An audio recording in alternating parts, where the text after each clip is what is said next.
আসসালামু আলাইকুম everyone, welcome to চৈতের আইসাল ঘর। তো আজকে আমি যে ২ টা আইটেম দেখাবো আপনাদের, সেটা হচ্ছে মিষ্টি কুমড়ো দিয়ে ডিম পোজ আর ভাজি। আমি যেহেতু ভাজি খাই না, তো আমি পোজই করেছি। আর হচ্ছে শাক ভাজি। তো চলেন শুরু করা যাক। তো আমার হাসব্যান্ড আসলে বাসায় ছিল। তো আমাকে একটু হেল্প করছিল। তো এটা আমার ছোট্ট একটা পুকুর। এখানে আমি শাক-সবজি এগুলো ধুই। তো এটা প্রতিদিনই আমি ধুই, ঠিক আছে? মানে বেসিনটা। যেহেতু এখানে আমার শাক-সবজি ধুইতে হয়, তো আপনারা ভাইবেন না যে অপরিষ্কার থাকে। তো এটার পরে আমি আ বাকিটা আরকি স্টেপ করব। তো তার আগে আমি বলে নিচ্ছি, আমার ভিডিওটা সাধারণত হচ্ছে রেগুলার ভিডিও, হ্যাঁ? যে রেগুলার কি খাই না খাই ওগুলাই হচ্ছে গিয়ে আমি ছোটখাটো ভিডিও করি। কজ আমিও ওই কাতারে পড়ি যারা রান্না করতে পারে না বা নতুন রান্না শিখছে, আমিও সেম। আর আপনারা যদি হচ্ছে কোন প্রসেসে রান্না করেন, কি করেন, আপনারা যদি কমেন্ট করেন তাহলে আপনাদের মতো করে আমি রান্না করে প্রেজেন্ট করার চেষ্টা করব। আর এই যে আমি হচ্ছে শাক ভাজি করার জন্য পাত্রটা বসিয়ে দিলাম। আর এই যে চুলার আশেপাশে কাঁচামরিচ, ওই লাল কাঁচামরিচগুলো আমি শুকনো মরিচ করার জন্য বসিয়ে দিয়েছিলাম।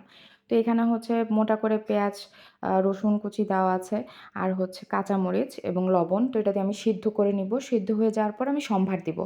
সম্ভার মানে টাঙ্গাইলে আমরা সম্ভার, বাগার ২ টাই বলি। তো এখানে হচ্ছে গিয়ে সম্ভার দেওয়ার জন্য পেঁয়াজ কুচি, রসুন কুচি এবং হচ্ছে আ এটা কি শুকনা মরিচ। তো এটা আমি হচ্ছে গিয়ে ভাজা, ভাজা হয়ে আসলে যখন ব্রাউন কালার হয়ে যাবে দেন হচ্ছে আমি শাকটাও ভাজা, ভাজা করে নেব।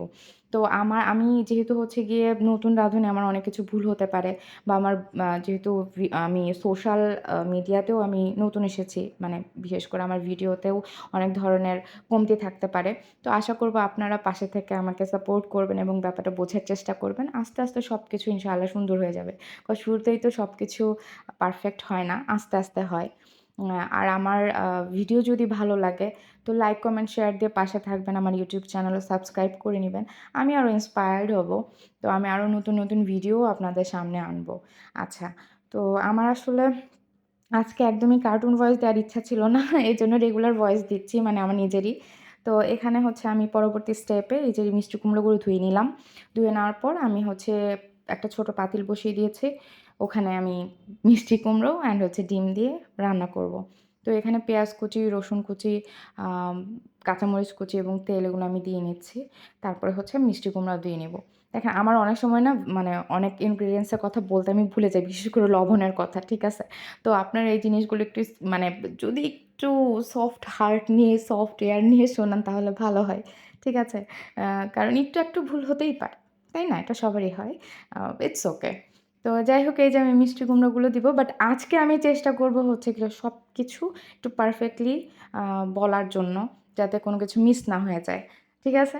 সো তো আমি এই যে এখানে যেটা করছিলাম, মিষ্টি কুমড়োগুলো আমি আ একটু নেড়ে নিয়েছি।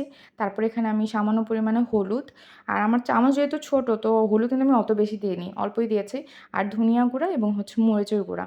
তো এই আর হচ্ছে লবণ অবশ্যই। তো এটা দিয়ে আমি হচ্ছে গিয়ে নেড়ে নিব। আর আমি ডিম পোচ, ডিম ভাজিটা আগেই করে নিয়েছিলাম। তো এটা দেখানোর কিছু নাই। এটা পোলাপানও ডিম ভাজতে পারে আসলে।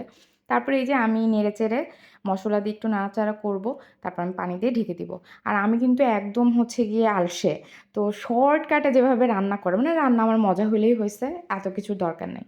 তো এই যে আমি তরকারি ঢেকে দিলাম মিষ্টি কুমড়ো সিদ্ধ হওয়ার জন্য। সিদ্ধ হওয়ার পরে আমি মিষ্টি কুমড়ায় চিনি দেই। অনেকে দেয় না। বাট আমি পছন্দ করি, আমার কাছে পানছে লাগে তা না হলে। তো চিনি আর লবণ পারফেক্ট হলেই পারফেক্ট। দেন আমি মিষ্টি কুমড়াটাও সম্ভার দিয়ে দিব।